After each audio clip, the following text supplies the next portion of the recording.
Howdy, howdy, howdy, riffers and rifferettes. This is David Sanchez, and this is episode 55 of the Riffs Or Die Podcast for Wednesday, November 24th, 2021. I hope you all are doing well and thriving in the pseudo-apocalypse. As always, if you want to support the podcast beyond just listening and sharing with your friends, you can go to riffsordie.com and pick up some merch, or you can join me for the monthly Zoom hangouts by subscribing at patreon.com/riffsordie. We're going to do the next Zoom hangout on this Saturday, the 27th. So if you want to hang out with me in real time and be able to look me in the eye and tell me what you really think and how you really feel, you can go to Patreon and sign up. Patreon.com/riffsordie. You'll also get discounts for the web store and access to exclusive content that you can only find there. There's some bonus podcast episodes, and I'll be fleshing that thing out with some more special bonus content for you all shortly. I hope you all enjoyed the last episode, the one that I did with my girlfriend and her business partner, Warren Lee, the two that make up the core of Heavy Realty. I hope you guys learned a few things in that one, and I'm getting started myself in real estate in a different capacity. I'm not going to be a real estate agent or anything like that, but I'm starting in this world, and I'm constantly learning and constantly trying to absorb as much information as I can for this new venture. So what I'm getting into is what's called wholesaling real estate.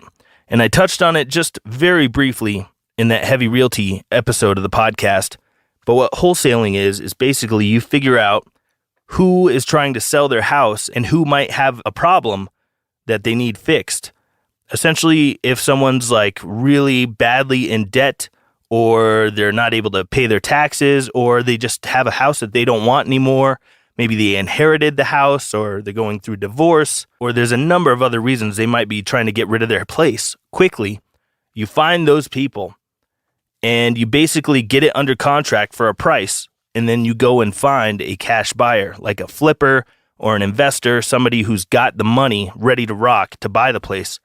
And you essentially act as the middleman, where you get the place under contract at a price, and then you take that contract and flip it around to the end buyer.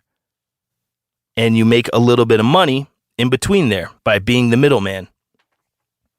No different than a car dealership or a grocery store or, pretty much anywhere you go and buy something. Let's say the grocery store. They're basically acting as the wholesaler to you. They're buying something at a lower price from the manufacturer that's selling the product, and then they cook in a little bit of profit for themselves and sell it to you. So something like a grocery store or a car dealership or guitar center or whatever, they're basically acting as the wholesaler in the middle of the transaction between the supplier and the buyer, and they make a little bit of money in there. That's essentially what wholesaling real estate is. And that's what I've been learning over the last month or so.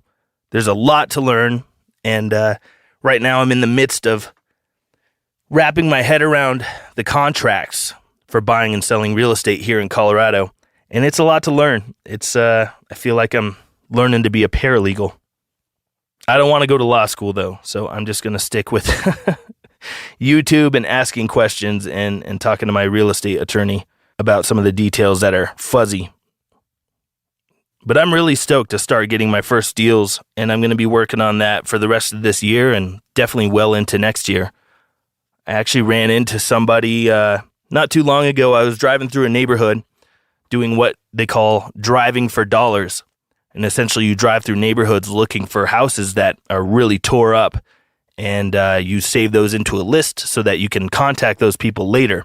If you see that their house is massively distressed, that's a good candidate for someone that might be willing to sell their house at a little bit of a lower price, because they could get more money for it, but maybe they don't have the money to fix it up, and their house is like visibly under the weather, so to speak.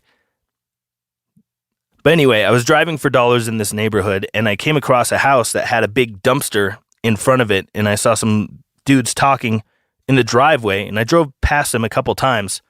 And on my third time of driving past them, I decided to stop and roll my window down. And I asked them, like, hey, what are you guys doing? Did you guys just buy this place? And they said, yeah, we did. I asked them, cool. Well, are you guys investors or flippers? What are you guys doing with it?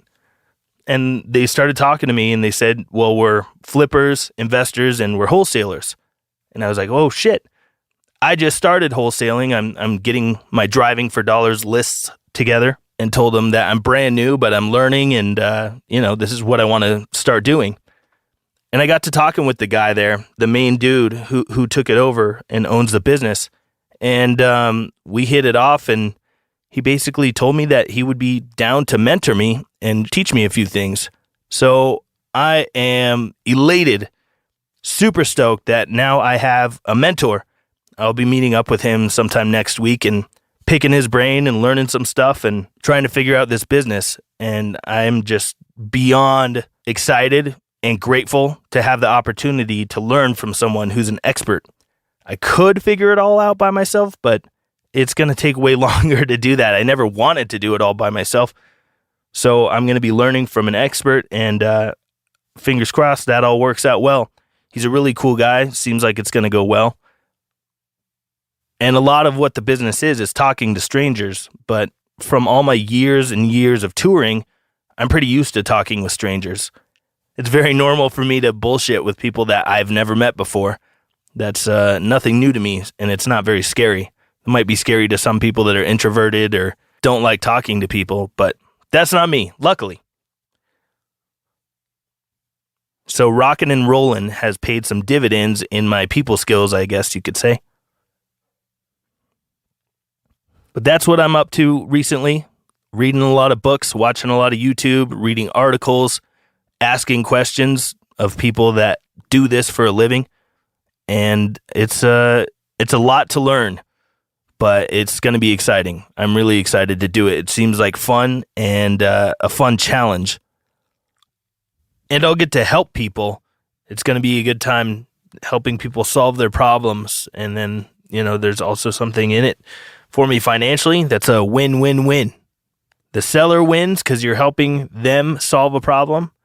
The wholesaler wins and makes a little bit of money. And whoever the end buyer is wins as well. Whether that's a flipper or if it's a family that's trying to move into the place, everybody wins in this situation. So that's why I'm so excited to get into it. There's not really many downsides to it.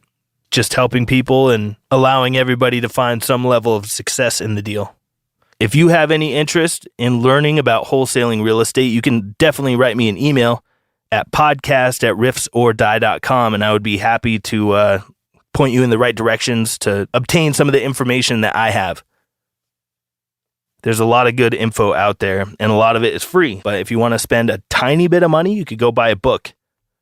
And I've got just the book to get you down the right path. I know a couple of them. One of them I talked about in the last episode with Heavy Realty, and that's the Investing in Real Estate with Low and No Money Down by Brandon Turner. And the Amazon link for that book is in the description of the last episode, episode 54. If you want to learn how to invest in real estate with no money or very little money, definitely you are going to want to read that book. But that's where my brain is recently. It's gone down this rabbit hole of real estate stuff, and I'm very far down the rabbit hole, but there's still so much more to explore. That's what I've been up to. Of course, the world doesn't seem to be getting any less crazy since I've last spoken with you guys. I saw something today that I want to talk to you guys about because this thing relates to lyrics that I've written that are on V, and it's just really mind-blowing. It's really crazy how much some people in this country are trying to rewrite history and erase history. I'm talking about how in New York City, the City Hall building removed their statue of Thomas Jefferson. Right here, I'm reading this article from The Guardian. It says, City Public Design Commission voted to send the 884-pound 7-foot statue to the New York Historical Society because Jefferson enslaved people. Now, they're going to remove this statue because Jefferson had slaves. They're going to erase the history and attempt to rewrite history and just kind of write this guy out of the story. Now, the problem I have with that is that, in my opinion, it would be better to add a plaque next to the statue, maybe explaining that this guy wrote the Declaration of Independence and helped write the Constitution of this country. He's essentially referred to as the author of America.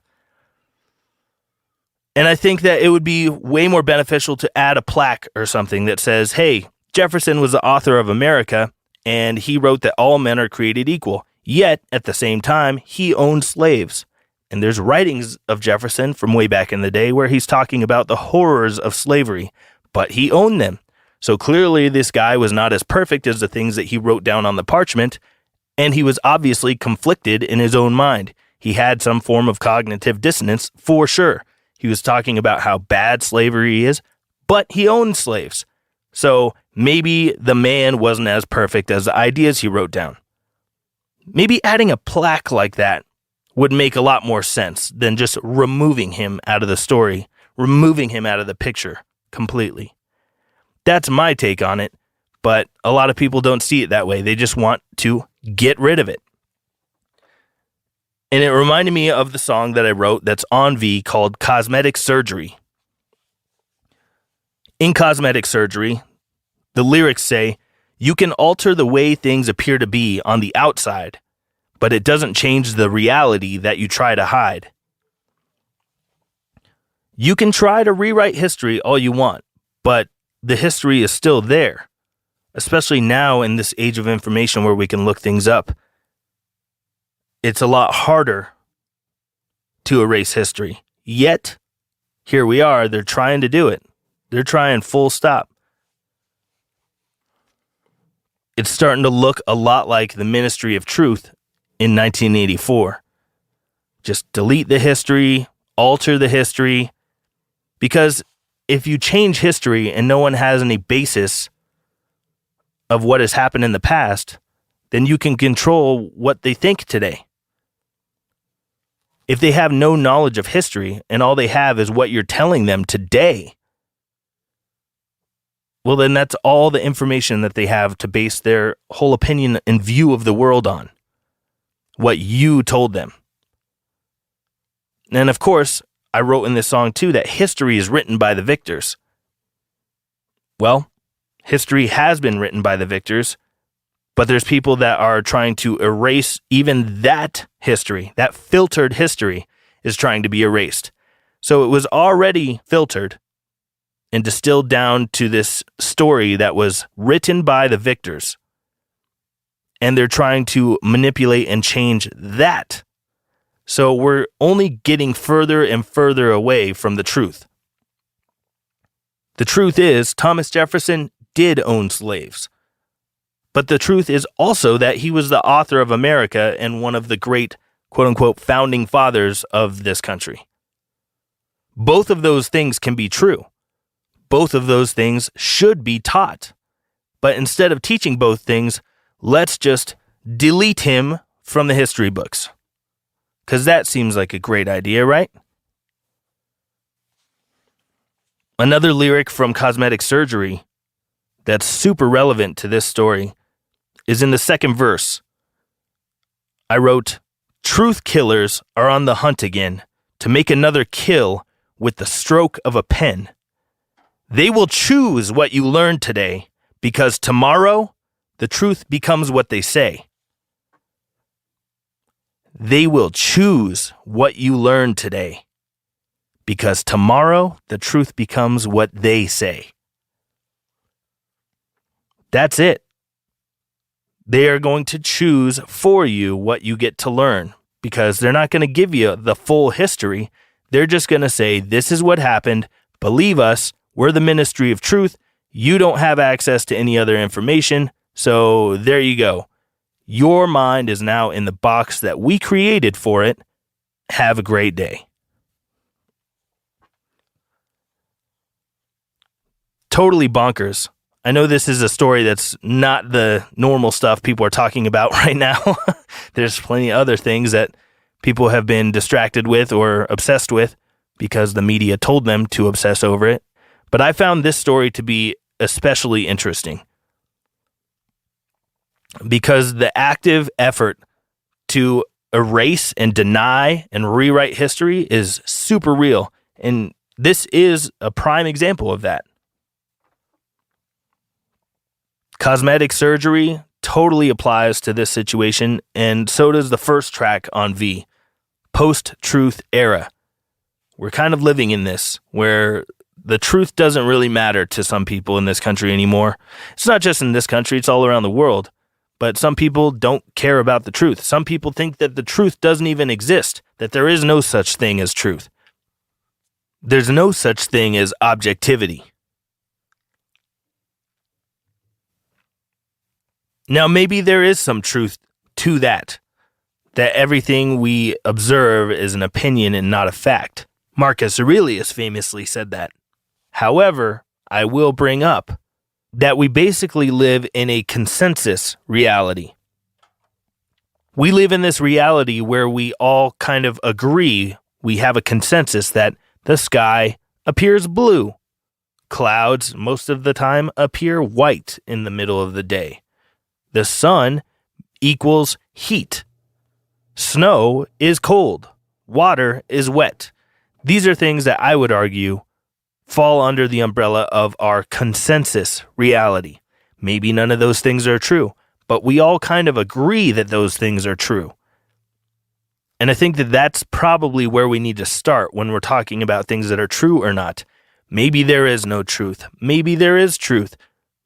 But that doesn't really change the fact that we live in this consensus reality where we agree that certain things are the way that they are. There are people, though, out there that would prefer to live in this fantasy world where there is no consensus reality either, where we can't agree on anything because nothing's real. Maybe that's a fact too. Maybe we're living in a simulation where nothing is real. But that still doesn't change the fact that we tend to lean on this consensus reality that rocks are hard, water's wet. But there are some people that seem to have been indoctrinated and completely hoodwinked by this thing that Yuri Bezmenov, the ex-KGB agent, called ideological subversion.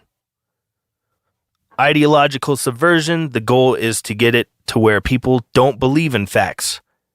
To get it to the point where people can't even believe their own eyes. You could show someone pictures, videos, documents, take them to an actual place and say, look at this, and they still won't believe it. This is also a tactic that Orwell talked about in 1984.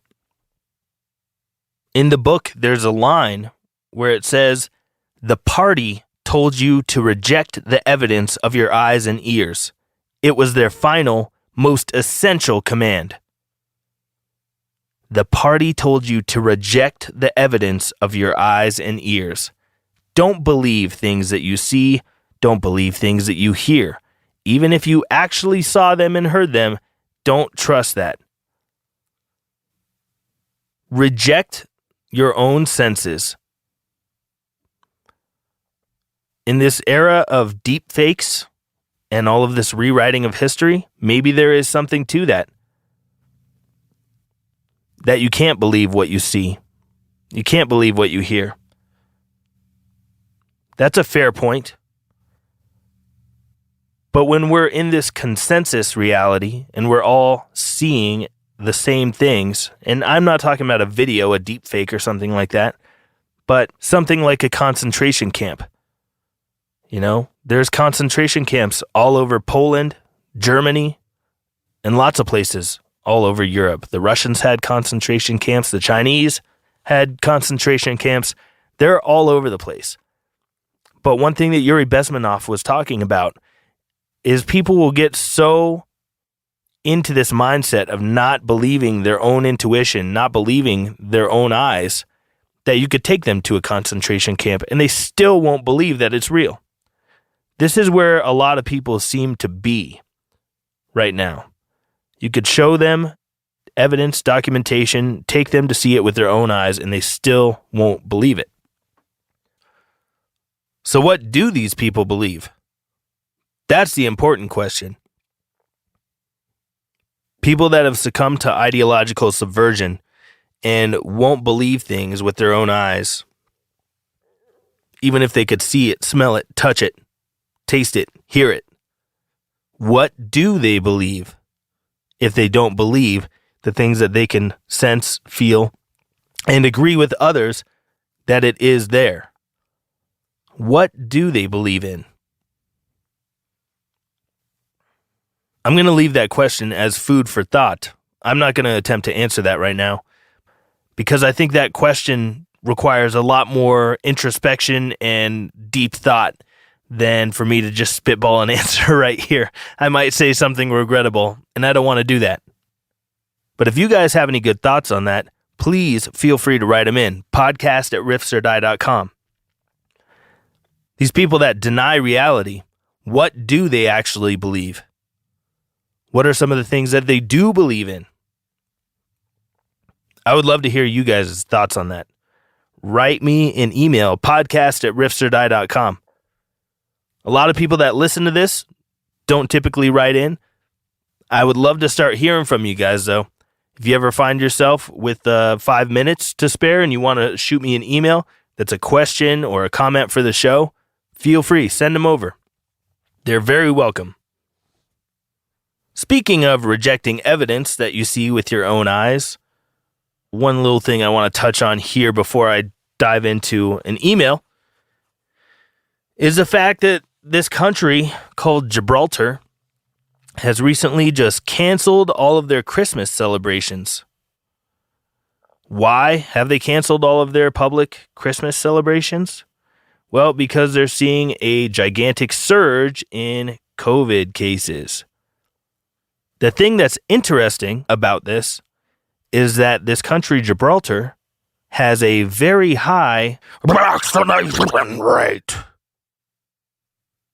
Now, some of you are probably asking, how high is it? Well, I'll tell you how high it is.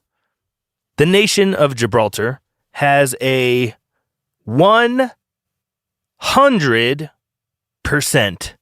vaccination rate. And they are seeing a gigantic surge in Rona cases. Ain't that fun? Now, don't believe your own eyes. Don't believe what you see. Don't believe the data. Don't believe the data. Just live in the fantasy world where that isn't real. Seems like a lot of people are into that. So, if people want to do that, more power to you. Good luck. But the data from around the world seems to keep suggesting that the places that have the highest Vaseline rates have the most cases of this thing that the Vaseline was supposed to prevent. Now, what that means exactly, I'm not sure, but it would appear to me that it almost seems like the Vaselines are making things worse, not better, worse. But maybe I'm just crazy. All I can say is that I am very glad that I waited to get this thing. And there's millions of people that got these things that won't get the booster. And that's great. You are welcome with open arms to the side that seems to be sniffing out bullshit. A lot of people complied the first time, but they're not going to comply again. And that's fine. That's great. The side of people who are skeptics, who were skeptical of this stuff from the beginning, will welcome you with open arms. Come on down. Join the party. We're not going to go way down that road today. I just wanted to mention that because I thought it was relevant to what we were discussing and very interesting. You can look it up for yourself. You might not believe it. You might believe it. I'm not sure where you are on that spectrum, but maybe in the consensus reality, we can agree that numbers are real and math is a thing, even though it's racist. Data and information from around the entire planet seems to be in agreement. What do we call that? When an experiment or data shows the same in Baghdad as it does in Brazil, as it does in Japan, as it does in Omaha, Nebraska. We call that something. And I think it's called science. Note, it's not called the science. It's called science. I'm a big fan of science. Not such a big fan of the propaganda term, the science. The science can get bent. Science is very cool. Gosh darn that Carl Sagan. He made me skeptical for the rest of my life. His book, The Demon-Haunted World, Science as a Candle in the Dark, that book made me incredibly skeptical of practically everything. Damn that Carl Sagan and his science! Making people skeptical, making people ask questions instead of just blindly obeying the science. How dare he? Long live Carl Sagan. He did some great things. He made a lot of people think and a lot of people wonder. He made a lot of people mystified by the natural world. Now, he did work for NASA, so maybe there's some questionable things to say about that. But overall, Sagan's books really had a big impact on my life, and I really love, and will always love, the cadence of his speech. Whenever I read Carl Sagan's books, I tend to hear his voice dictating the narration to me. And that was my terrible Carl Sagan impression. Dip, let's get to an email. This email is titled, Your Podcasts. Well, they're not my podcast, but they're everyone's. If you didn't get the reference, that was Sasquatch from Tenacious D and the Pick of Destiny. Moving on. It says, hey, David, I started listening to some of your podcasts recently, and I got to tell you that I agree with your thoughts on COVID and politics 100%. Also, your commentary on how taxation is stealing and extortion and how you are punished for working hard is dead nuts on. I spent my entire 20s working 2 jobs and working my ass off on my career only to be raped every paycheck when I finally got to a point where I made decent money. And yes, the politicians are laughing their asses at us. Wait, laughing their asses off at us, I think, while they screw us over. Uh-huh. Anyway, keep spreading the word. I hope some of these people wake the hell up. The way things are going, I hate to think what things will look like in 5, 10, 20 years. So much for freedom. Take care. Says, P.S. Were you at Elitch Gardens late in the summer with a blonde? I was there with my 11-year-old, and a guy was there that looked just like you. Just curious. Well, to answer the question at the end, no, that was not me. In late summer with a blonde. I haven't been to Elitch Gardens. That's our roller coaster park here in Denver. I haven't been there in, probably like 5 years or something. It's been a long time. So no, that was not me there with a blonde. But there are a couple guys here in town that look kind of like me. Every time I see them, they're like, man, people always think I'm you. I'm like, dude, I get confused for you sometimes, so we're in the same boat. But thanks for the kind words in that email. I don't think I'm necessarily correct about everything. I'm opinionated, and, a lot of opinions are just that. Not necessarily the truth, but I've put a lot of thought into some of my opinions about these things. And if you agree with them, that's wonderful. If you don't agree with them, that's all right too. I don't want everybody to think like me. I just want people to think. I may be wrong about a lot of the things that I talk about here, and I'm completely open to changing my mind if presented with new information. If the new information contradicts what I previously thought, but it makes more sense, it's more logical, then I'm completely open to changing my mind. And that is the great thing about being a quote-unquote free thinker. I can change my mind whenever I want. If presented with new ideas that crush my old way of thinking, so be it. That's fine. That's how we grow. That's how we learn. There's a big problem with, especially, I guess, in the political sphere, where people are so tribalistic. And it's got to be this way and this way only because I'm on this team and I can't think any thoughts that go against that. That's dangerous. That's ideological. That's basically religion. It's dogmatic. And that is not the way that I think. If presented with new facts, new information, stuff that sounds good and makes sense to me, I'm completely open with leaving my old thoughts in the dust and going with this new thing. It's very liberating to be like this. I'm not married to one dogmatic ideology.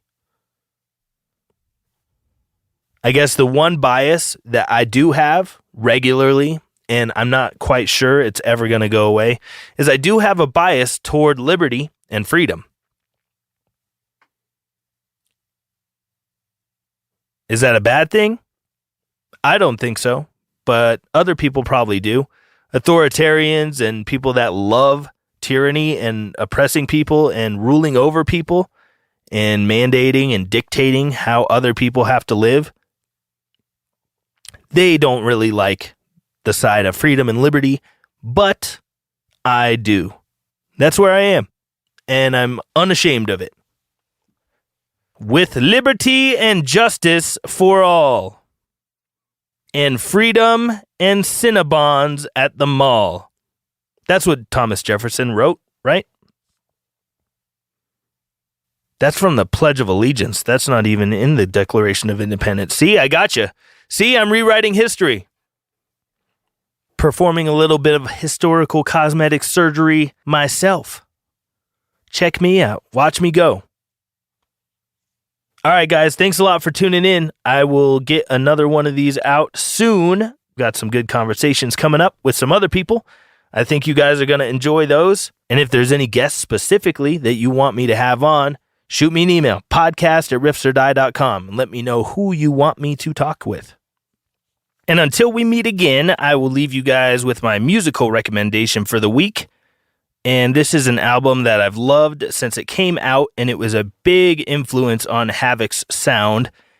And it honestly just blew my mind when I was a kid and I first heard this. The album I revisited the other day out of nostalgic desires, and it was just as good as the first time I heard it. The album is Children of Bodom's Hate Crew Death Roll. Probably, honestly, had a little bit to do with the difference in sound between Burn and Time Is Up from Havoc. The guitar playing, the keyboard playing, the songwriting, man, it's just on a whole other level. So if you've never heard that record or you haven't listened to it in a long time, revisit it or go check it out. Hate Crew Death Roll by Children of Bodom. That is my recommendation for this one. I hope you all enjoy and you have some good days until the next time we meet again. Don't forget to go to Patreon, sign up if you want to participate in the monthly Zoom hangout that's coming up on Saturday. That's it for now. Take care of each other and yourselves. Try to leave the world a little nicer than the way you found it, and we'll be okay. Talk to you soon, everybody. Bye-bye.